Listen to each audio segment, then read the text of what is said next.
దేశంలో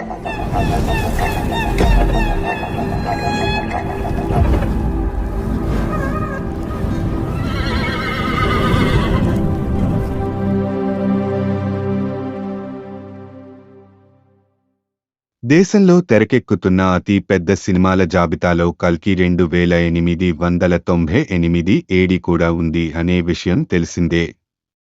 ఇటీవల cinema release count down ప్రారంభించి మే 9న విడుదల చేస్తామని డేట్ కూడా చెప్పేశారు. ఆ విషయం తర్వాత చూస్తే ఇప్పుడు విషయం ఆ సినిమా భారీతనం గురించి. సినిమా బడ్జెట్ ఇంత అని టీం ఇప్పటివరకు చెప్పలేదు, కానీ బడ్జెట్ అయితే ఏ ఇండియన్ సినిమా పెట్టనంత ఉంటుంది అంటున్నారు. అయితే ఇప్పుడు చర్చ కాస్టింగ్ గురించి.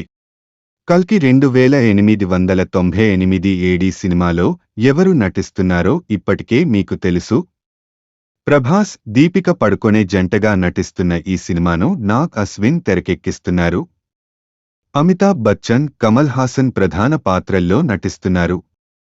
అయితే వీళ్లు మాత్రమే కాకుండా మరింతమంది యువ స్టార్ హీరోలను సినిమాలోకి తీసుకురావడానికి వైజయంతి మూవీస్ ప్రయత్నాలు చేస్తోందని గత కొన్ని నెలలుగా వార్తలు వస్తున్నాయి.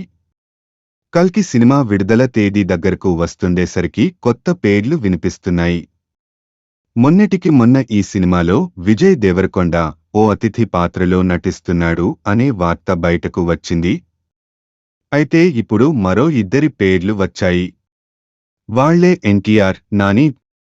అన్నట్లు దుల్కర్ సల్మాన్ కూడా ఉన్నాడంటున్నారు. మొత్తంగా ఈ పేర్లు అన్ని వింటుంటే కామన్గా వినిపించే అంశం వైజయంతి మూవీస్ నిర్మాతల స్నేహితులు. అశ్వనీదత్ కుమార్తెలు స్వప్న దత్, ప్రియాంక దత్కు పరిశ్రమలో చాలామంది నటులతో స్నేహ బంధం ఉంది. ఆ క్రమంలోనే యువ స్టార్లు నటిస్తారు అంటున్నారు. పురాణాల పాత్రలకు సాంకేతికత మేళవించి ఈ సినిమా తెరకెక్కిస్తున్నారనే విషయం తెలిసిందే. ఈ క్రమంలో ప్రీ క్లైమాక్స్ సన్నివేశాల్లో పరశురాముడిగా ఎన్టీఆర్, కృపాచార్యుడిగా నాని కనిపిస్తారని సోషల్ మీడియా టాక్. అయితే ఈ విషయంలో ఇప్పటివరకు ఎలాంటి సమాచారం లేదు. సినిమా రిలీజ్కు ముందు ఏమన్నా క్లారిటీ ఇస్తారేమో చూడాలి. అన్నట్లు నటుడిగా కాకపోయినా సినిమాలో రానా కూడా ఓ పార్ట్ అని సమాచారం.